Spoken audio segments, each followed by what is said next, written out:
that on me. You bought that, get off on him then. Come on, man.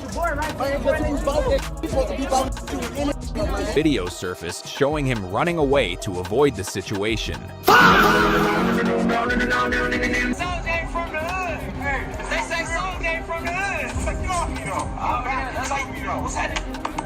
Soulja Boy then set his phone down and looked like he was about to square up. They called a permission slip. Ain't nobody signed up a permission slip for me. Huh? The group followed him into the gym's bathroom and attacked him. According to reports, there wasn't much said. The altercation, from Young Thug showing up at French Montana's house to Kodak Black crossing the line with Lil Wayne's daughter. Let's start off with Kodak and Pooh Shiesty.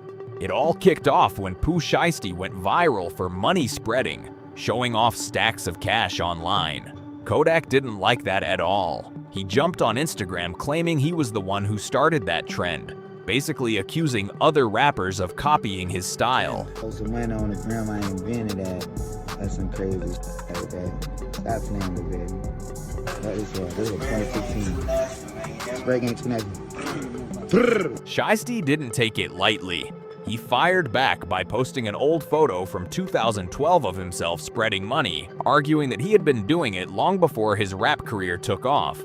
He also escalated things by suggesting they could settle the issue physically, instead of just going back and forth online. Kodak later addressed the situation during a live stream, warning Shiesty to keep it cute so things wouldn't spiral further. Keep that cute, don't make it all that, bro. Keep that cute, man. In the end, the situation cooled down and both artists moved on, with the beef being seen as minor and unnecessary. Moving on with the next rapper, Young Thug. The feud began in September 2015 when Plies posted a video of a young girl, later revealed to be Thug's daughter, using explicit language and saying she was tired. Plies captioned it jokingly, but Thug took it as disrespect. Things escalated fast. Thug demanded the video be taken down immediately, warning there would be problems if it stayed up. Man, listen, I want everybody in the world to act this fly and tell this if him take this video of my daughter off of his page, calling out her name. There's gonna be problem. That video ain't down today on everything I love is problems, bro. Whatever you want to be with. Plies responded by saying he didn't know it was Thug's daughter and insisted he would never intentionally disrespect a child. He also felt Thug should have handled it privately instead of making threats. Foremost, I never disrespect nobody, churn, never have and never will. I put up an IG post of a little girl, I ain't know who the she was. All I know, she was speaking on how I felt and still feel like she's speaking for me. And if you had a problem with it, you asked me to take it down. You don't threaten me to do nothing. And this was Thug's response. Oh, big guy. You sound like you're a little frustrated and mad. Knowing damn well you was dead wrong. You said you don't disrespect a person's kid, but you called my daughter several times. Get the video down. You're not the only one in trouble. The mom is too. I will never condone my child cursing, and had I known about it, it wouldn't have been on the internet. Thug even said he would slap Plies if he saw him for speaking that way about his child. He's not the one that started it, so I can't have a problem with him putting it up. I only had a problem with him because he said, "Bitch," and I understand, you know, where he come from, Florida. That's like a popular word, you know, they used to saying it, but I don't understand how you can call a little girl the B word too many times. I might slap the man. I might slap the man when I see him, man. I swear to God. Months later, the beef reignited when Plies mocked Thug's album sales, calling him a lower-tier artist. Thug fired back by highlighting his success, including providing for his family and having more hit songs. In the end, the situation cooled off. Plies later brushed it off during an interview on The Breakfast Club, suggesting Thug was just using his name for attention. Kind of situations don't disappoint me. Like, I understand the game. Like, when you got cats who ain't popping, trying to get popping, they just say what they want to say, and the dog ain't popping. So Thug popping now. Oh, okay. Who are these people? Who the fuck are you? But this wasn't the only time Young Thug checked someone and stood his ground. The tension between Young Thug and French Montana kicked off in 2020 after French claimed in an interview that he could outperform Kendrick Lamar in a hit-for-hit battle at a festival. I mean, honestly, you could put somebody like Kendrick Lamar next to me on the same stage in a festival. I might outshine him, not because I'm a better rapper or whatever it is, it's just I got more hits. Young Thug publicly disagreed on Instagram. Stupid. He said he got more hits than Kendrick Lamar. Fool. Which prompted French Montana to respond by mocking a photo of Thug wearing a dress, calling him broke, and challenging him to a similar showdown. Young Thug denied that the person in the photo was him, saying a lot of people had already believed that as well. Posted pic. That ain't me on that picture, Lane Green. The whole world been thinking that too, man. I'm finna say gonna say something about that, man. That ain't me with that ugly skirt on that with that hat. Told you. I told you. I told you. You ain't tell me shit. He also escalated things by threatening to release a video of French Montana getting knocked out. I'm finna call me. I'm finna show your. Give my phone. I'm finna make me send me that video. Just give my phone. I'm finna show everybody. I'm finna show the whole world you getting knocked out. Give my phone. Give my phone. I bet me can find that video. And even claimed his Bugatti wasn't real. We even talk about these fake Bugattis and fake houses with these Poohs. You getting your put out of in the next 2-3 years and all that cheese. We ain't even finna talk about none of that. Going as far as visiting one of French's old homes to show it was up for sale. It's a rent sign. It's a for sale sign right here, so I know it's for sale. French denied everything and raised the stakes by offering Thug $1 million if he could actually produce the alleged video of him getting knocked out. You with that skirt, man. You must have fell on your head, or them jeans you got on too tight. Fake Bugattis, fake houses. I still got a full computer full of your hooks. You've been on my since day one before you. Bro, are you talking about millions? You talking about houses and water? I wasn't even trying to show you no pool. What are you talking about, man? And if me got some footage like that, tell them to show it to you. I'll give you $1 million. Show it. French Montana fired back again, posting another video mocking Young Thug for wearing a skirt in his music video. Hey, Thug, man. Thank you for wearing that skirt for me on those styles. You heard? He also doubled down on his challenge, saying if Thug could actually show the footage of him getting knocked out, he'd throw in an extra $1 million. And if you find that footage from me, tell him I'll give you an extra $1 million. On my son's life, you get that footage, I'll give you $1 million. Because 50 would have bought it first. If you was smart, you'd have thought of that. Yo, already. But besides that, talk to him. You don't got more money than me. Thug responded by saying he wore it out of respect and support at the time. That's what I forget for even with like you. I wore that dress in your video just to show love and support because I only put that dress on when it's real, when I feel like it's real love or what it's supposed to be. That's the only time I do that type of shit. Because I thought it was love, but that's the things I get for with like you. But it's okay. I know you smoke dope. He also told him to get out of his feelings and speak from an artist's perspective. French Montana. Listen, bro. Get out of your feelings. I'm only speaking from an artist standpoint. You do not have nowhere near more hits than Kendrick Lamar whatsoever. You probably won't ever have more hits than Buddy. So, get that out of your head.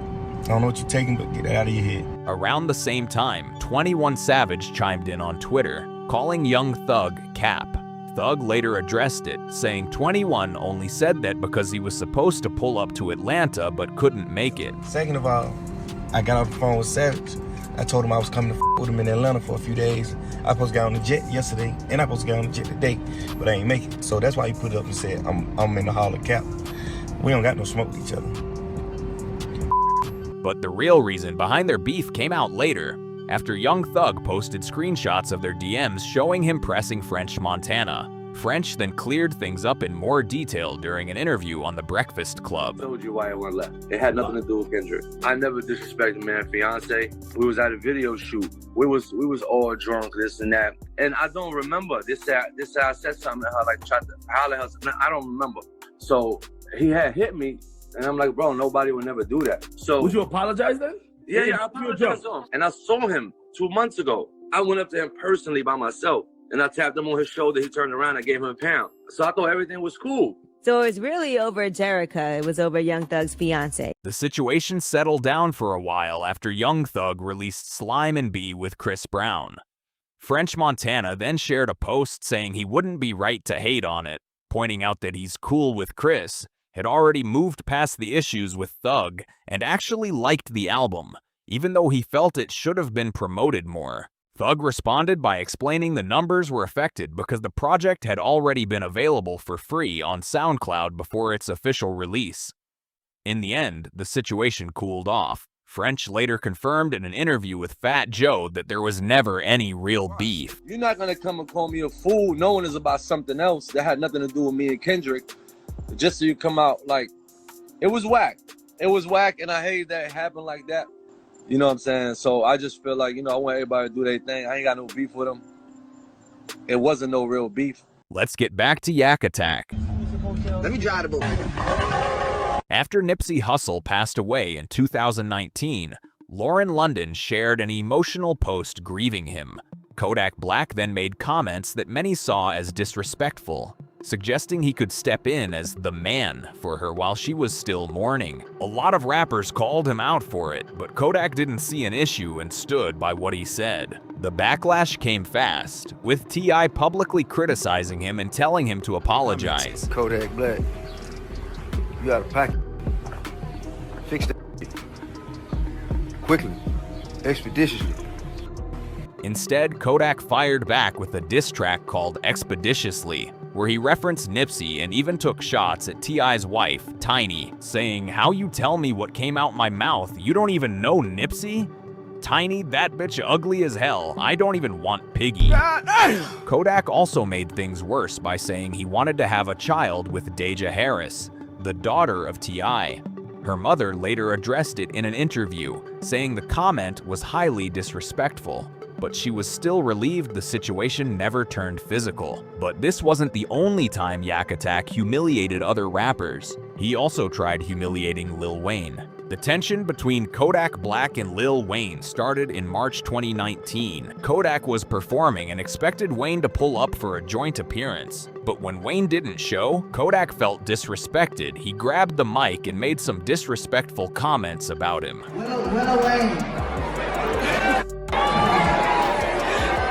Man, you should have died when you was a baby. Things escalated when Regina Carter, Wayne's daughter, defended her father on Instagram, saying newer artists weren't showing him proper respect. Kodak fired back by insulting her and telling her to stay out of it. He called her a bald lil girl. The situation got even more heated when Regina's mother stepped in during a live stream, calling Kodak out for his behavior. Kodak responded with more provocative comments directed at her as well. Despite all the shots aimed at him and his family, Lil Wayne chose not to respond publicly and stayed out of the drama. But this next situation hit different, because Kodak Black allegedly finessed him out of $1 million.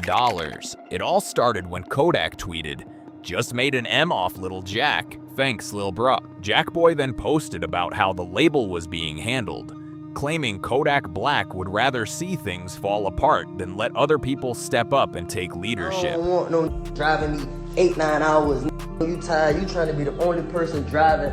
Like, God damn, like, you'd rather crash than somebody else drive, ain't it? Jackboy also dropped a post saying, "Nobody trying to take your job, Playboy. If anything, trying to help save your job. Stop being in slick competition." Jackboy later went live insisting he wasn't trying to diss Kodak Black. He said he was only trying to talk sense into him, but Kodak didn't take it that way and went live as well, reacting aggressively and making heated comments about Jackboy and others around him. He ain't never told me thank you. He ain't never like, oh yeah, bro, thank you for putting me in this position. All the do was say free yak. Oh yeah, I'm SG, you gotta do that so people could reach you. Kodak then added fuel to the fire by posting videos of himself throwing $100,000 into the ocean and even flushing money down a toilet to flex his wealth. The tension reportedly started when Jackboy had a meeting with Empire Records, the company behind Kodak's Sniper Gang. It came out that Kodak had been charging Jackboy around $30,000 for guest verses on his own songs, And he was also accused of keeping a $500,000 advance that was meant for Jackboy. And that was it for today. If you enjoyed this breakdown, make sure to subscribe and leave a like for more stories like this.